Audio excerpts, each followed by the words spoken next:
Et nous sommes en direct avec Hugo Bernalicis, vous êtes en direct de Lille. Le meeting de Jean-Luc Mélenchon vient de se terminer. Alors cette comparaison avec Lula nous a quand même étonnés, c'est quand même différent. Lula est en prison pour 12 ans pour corruption, Jean-Luc Mélenchon n'est quand même pas en prison. Les situations sont très différentes entre le Brésil et la France. Pourquoi continuer sur ce thème de la persécution ?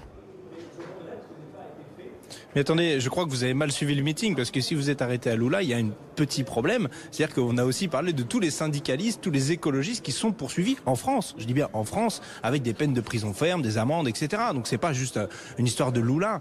Effectivement, la France, c'est pas le Brésil. Là, je vois que vous avez bossé le sujet, il n'y a pas de souci. Mais clairement, il y a une constante objectif à travers la planète, qui est de dire de poursuivre avec des moyens judiciaires les personnalités politiques et les partis politiques d'opposition. Voilà, c'est une constante qu'on voit, alors avec des degrés divers, effectivement. Lula est derrière les barreaux, etc. C'est pas le cas en France, mais enfin, quand même, c'est quand même assez extraordinaire les moyens qui sont déployés contre nous, la France insoumise. Les policiers sont obligés de pleurer d'habitude pour avoir des moyens comme ça dans des vraies affaires de corruption, des vraies affaires de fraude fiscale, avec un préjudice de plusieurs millions d'euros. Voilà. Après les perquisitions au siège de la France insoumise, on voit que la colère ne retombe pas.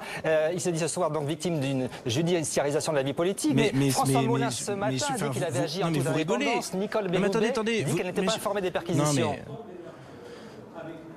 Oui, mais s'ils avaient dit le contraire, ça aurait été quand même assez extraordinaire pour l'indépendance de la justice. Vous savez que ce n'est pas comme ça que ça se passe. Et si vous voulez en avoir le cœur net, moi je vous propose d'aller faire une perquisition chez Nicole Belloubet et chez Monsieur Molins. D'ailleurs, Monsieur Molins, qui est poursuivi dans le cadre d'une enquête sur le fait qu'il se soit accommodé de la procédure judiciaire pour organiser des infiltrations, etc. C'est bon. Donc à un moment donné, je vous prie de regarder ça avec un peu plus de lucidité. Le meeting a duré 1h30. Jean-Luc Mélenchon a dû parler, à tout casser, une dizaine de minutes sur la question judiciaire et sur la question des perquisitions. Et c'est ça que vous retenez. Moi, je trouve pas ça Jean-Luc Mélenchon sait communiquer aussi sur ces problèmes judiciaires. On a parlé de l'écologie politique. Alors Hugo Bernalicis, Jean-Luc Mélenchon a dit qu'il fallait faire de l'élection européenne un référendum anti-Macron pour qu'il entende qu'il y en a marre de lui, c'est-à-dire sur le fond du meeting.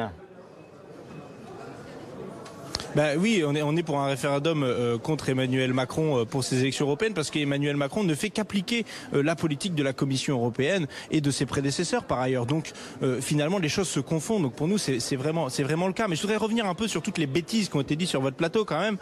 J'entends qu'on aurait des inimitiés avec la police quand même. En termes d'inimitié, on fait mieux parce qu'on a un député qui est là devant vous, qui est un ancien fonctionnaire du ministère de l'Intérieur et qui travaillait pour les services de police et de gendarmerie. Donc ça va, les inimitiés, ça va 2 minutes quoi. Et à mon collègue Vignal qui semble, une fois que vous avez parlé de la violence, des images, etc., bon, à moi, me reste à relativiser. Vous n'aviez pas tenu les mêmes propos sur Monsieur Benalla, mais bon, ceci est une autre histoire.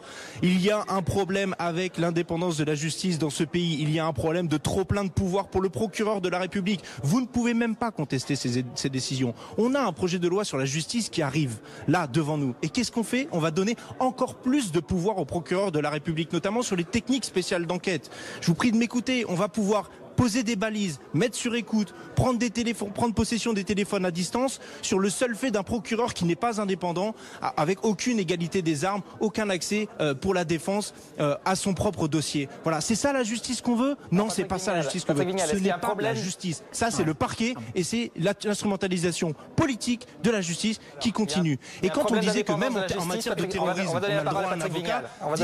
Écoutez, chers collègues, moi je ne confonds pas tout. Pour l'affaire Benalla, excusez-moi du mot, je vais traiter de petit con, parce que ça reste que là. Là, c'est sur le fond des choses. Ce populisme nous amène à quoi? Au Brésil, Autriche, à l'Italie. Il y aura des extrêmes qui viendront parce que c'est pas ça la France insoumise. Parce que vous arrivez pas à répondre au problème du pays, dans les quartiers populaires, vous avez un vrai projet. Et chers collègues, demain, vous allez faire quoi avec le Robin des Bois, Alexis Corbière, qui prend aux pauvres pour donner aux riches, en ayant sa maison financée par l'ANA. Moi, j'aime bien François Ruffin. Il y a plein de choses que je défends chez lui, des valeurs. Demain, vous ferez quoi quand vous vous retrouverez avec un Alexis Corbière qui va se retrouver à déménager d'une maison? C'est ça la France insoumise?